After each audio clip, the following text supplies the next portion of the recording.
আমাকে একটা প্রতিষ্ঠান দেখান যেখানে নুরানি থেকে নিয়ে মানে নুরানি থেকে দাওরা বা ক্লাস নার্সারি থেকে মাস্টার্স এরকম সিলসিলায় ইসলামিক শিক্ষা এবং জেনারেল শিক্ষাকে একত্রিত করে একটা সিলেবাস মেনটেন করে পড়ানো হচ্ছে। আমাকে কয়েকটা প্রতিষ্ঠানের নাম বলেন, আমি ওখানে আমার মেয়েকে ভর্তি করাবো। আমাকে দেন, রেডিমেড দেন, আমার ছেলেকে ভর্তি করাবো। আমরা ফিকির করতেছি না, এটা হওয়া উচিত ছিল বিগত 30 বছর আগেই। আমি আপনাদেরকে বলি যে প্রকাশনা সংস্থার ভাইরা আছেন অনেকে এখানে। ধরেন আমাদের রংপুরের কোনো ভাই আপনাদেরকে পুরো 1 বিঘা জমি দিল, বা ধরেন 5 বিঘা জমি দিয়ে দিল, ঠিক আছে? আর আমরা সবাই মিলে দেশবাসীর কাছ থেকে টাকা কালেক্ট করে একটা কনস্ট্রাকশন দাঁড় করায় প্রতিষ্ঠান দাঁড় করালাম, একেবারে অনার্স মানে নুরানি থেকে নিয়ে মানে প্লে গ্রুপ থেকে নিয়ে মাস্টার্স এরকম ফ্যাকাল্টি আর কি করলাম। এখন ভাই আপনারা যারা বই প্রকাশ করতেছেন, আমাকে কি আপনারা বই দিতে পারবেন? প্রত্যেকটা ক্লাসে আমি কোন কোন বই পড়াবো পারবেন? আমাকে কি সিলেবাস দিতে পারবেন? কথা বলেন। প্লে গ্রুপে কোন কোন বই পড়াবো আমাকে দেন, নার্সারিতে দেন, STD 1-এ দেন, 2-তে দেন, 3-তে দেন, 5-এ দেন, এভাবে আপনি আমাকে ক্লাস 10 পর্যন্ত দেন। তারপরে কি আপনি আমাকে অনার্স মাস্টার্স এই ফ্যাকাল্টিগুলো আলাদা আলাদা এগুলো কি ইউনিভার্সিটি আদলে আপনি কি আমাকে সাজা দিতে পারবেন? আমরা জায়গা দিব, টাকা দিব, প্রতিষ্ঠান করে দিব। প্রকাশনা সংস্থা থেকে কি আমরা এতটুকু পেতে পারি? তাহলে কাজের ক্ষেত্র আসলে কোনগুলা? আজকে আদনান ভাইয়ের একটা বই নিয়ে পড়তেছেন, কালকে অমুক ওস্তাদের একটা বই নিয়ে পড়তেছেন, আজকে এইটা কালকে সেইটা। কনস্ট্রাকটিভ পড়াশোনাটা কোথায়?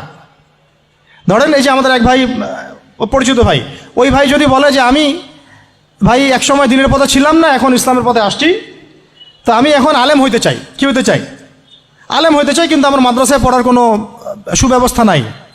আচ্ছা, এখন কি তাকে আমরা 5 বছর বা 10 বছরের মধ্যে আলেমের সমপর্যায়ে নিয়ে যেতে কি পারবো? সেই সিলেবাস কি আমার কাছে আছে? বলেন।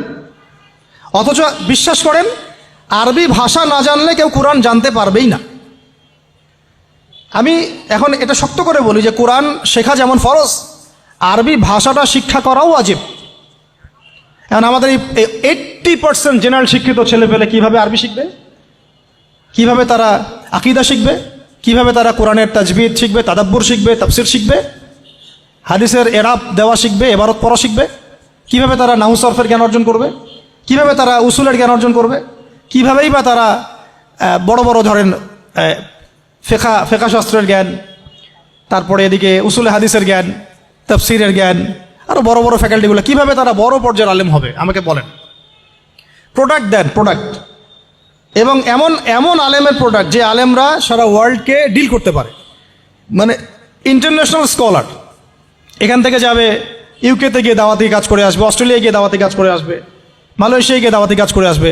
আন্তর্জাতিক মানের আলেম আমরা কি জেনারেল শিক্ষিত ব্যাকগ্রাউন্ড থেকে তৈরি করতে পারবো? পারছি কি? আর আপনারা আমাকে বলেন তো ভাই, যে কত % মানুষ জেনারেল শিক্ষিত আর কত % মানুষ মাদ্রাসায় শিক্ষিত? কাদের পরিসংখ্যানটা বেশি? তারা কি, তাদের কোনো অবদান রাখার কোনো সুযোগ নাই? এখন যদি এই ক্লাসিক্যাল পড়াশোনা না হয়, ইলমের এই গভীরতায় না যায়, এবং বড় বড় ওলামায়ে কেরামদের সোহবতে তারা না আসে, তাহলে কিভাবে তারা বিশুদ্ধ ইসলাম শিখবে আর প্রচার করবে আর প্রতিষ্ঠা করবে? তো প্রশ্ন কিছু করে গেলাম।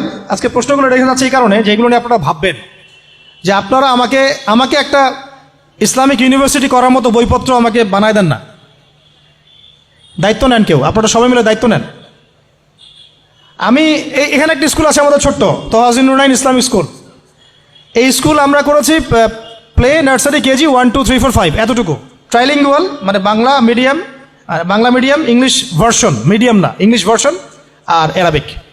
এই সিলেবাসটুকু করতে, এই 8টা ক্লাসের সিলেবাস করতে আমাকে 7 দিন 8 দিন একেবারে বাংলা বাজার ঘাটাঘাটি করে, ওই আমরা আগে তো ইংলিশ মিডিয়ামে পড়াশোনা করতাম, ওই অক্সফোর্ডের বই ঘাটাঘাটি করো, ব্রিটিশ কাউন্সিলের বই ঘাটাঘাটি করো, তারপরে ওদের ম্যাথামেটিক্স, ওদের সায়েন্স, আবার এই মাদ্রাসার অ্যারাবিক, আবার এই সরকারি কারিকুলামের বই, এগুলো ঘাটতে ঘাটতে ঘাটতে একটা সিলেবাস আমরা দাঁড় করাতে পারছি। মাত্র 5টা ক্লাস পড়তে পারবে। এরপরে এটা করতে গিয়ে যে দেখলাম যে আসলে এগুলোর যে এত ঘাটতি আছে বাজারে, রেডিমেড কোনো প্রোডাক্ট এগুলোর নাই। থেকে ঘুরে ফিরে কি সেই আমরা একই জিনিসই চর্চা করতে থাকবো, নাকি আমরা একটু বহির্বিশ্বে যেভাবে দিন প্রচার হচ্ছে এই মান দিতে পারি? এটা আমাদের উচিত না করার কাজটা? হ্যাঁ, এটা তো আমাদের হাতে রাষ্ট্রীয় ক্ষমতা নাই, থাকলে না হয় উপরের লেভেল থেকে এগুলো করা যায়, খুব সহজ। বরং উপরের লেভেলে যারা আছেন তারা তো আরও ট্রান্সজেন্ডার ঢুকাচ্ছেন,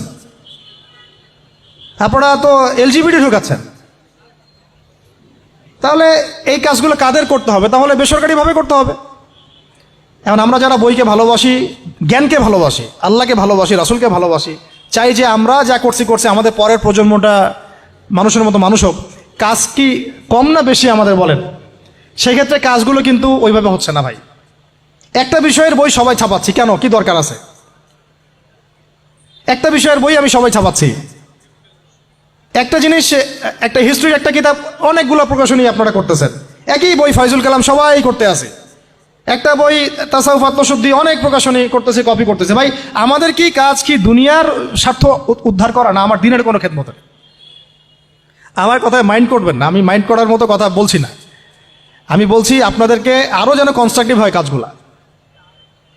মানে আপনাদের সাথে আমি বসবো ইনশাল্লাহ আবার আলাদা আলাদা করে, যে একটা আমাকে পুরো শিক্ষা ফর্মুলা আমাকে দিবেন, মানে প্রত্যেকটা ক্লাসের বই রেডি করে দিবেন, যাতে আমরা প্রতিষ্ঠান বানালেই একদম পুরা কমসে কম ক্লাস 1 থেকে 10 ঢেলে দিতে পারি, আমার পরিশ্রম করতে না হয়। ওখানে বাংলা মিডিয়ামের বই থাকবে, ইংলিশ মিডিয়ামেরও থাকবে, এবং অ্যারাবিক তো থাকবেই। একটা গঠনমূলক সিলেবাস, যেটা পড়লে আমার ছেলে মাশাআল্লাহ হাফেজও হবে, এদিকে মাশাআল্লাহ সে ইংরেজিতেও দক্ষ হবে, সায়েন্সেও দক্ষ হবে। এক পর্যায়ে যখন সে এসএসসি পাস করবে, সে দেখবেন যে যার রাস্তা বেছে নিচ্ছে। বেজ আমি তাকে করে দিছি 10 পর্যন্ত। এখন সে ডক্টর হোক আর ইঞ্জিনিয়ার হোক, আর না হয় যদি আল্লাহর খলিফাই হয়, কোনো সমস্যা নেই। সমস্যা আছে? এটা দরকার ছিল ভাই, আরও 30 বছর আগেই দরকার ছিল। আমরা যেটা পাই নাই, এটা আমাদের আফসোস। আর এই জেনারেল ব্যাকগ্রাউন্ড থেকে এইরকম জায়গায় উঠে এসে এই যে এগুলো কথাগুলো বলা বা এই কাজগুলো করা, এগুলো সবাইকে হয়তো আল্লাহ পাক এভাবে কবুল নাও করতে পারে। এর পিছনে অনেক গল্প থাকে, অনেক হিস্ট্রি, অনেক ত্যাগ, অনেক আত্মত্যাগ, এগুলো সবাই হতে পারবে না। কিছু মানুষ বের হয়ে আসছে, ডক্টর জাকির নাইক তো সবাই হইতে পারে নাই, পারছে? তো এই জিনিসগুলো আমাদের বুঝতে হবে যে আমভাবে সবাই সব কিছু করতে পারবে না। আমাদের একটা একাডেমিক ফর্মুলা দরকার, যেখানে আমরা পড়বো, আমরা আলেম হয়ে বের হবো ইনশাআল্লাহ। পারা যাবে তো ইনশাআল্লাহ? আচ্ছা, অনেক গভীরে চলে গেছি, আপনাদেরকে মানে অনেক বেশি বিরক্ত করে ফেলতেছি আর কি। তো কথাগুলো বলার খুব মন চাচ্ছিল, তো বলে ফেললাম।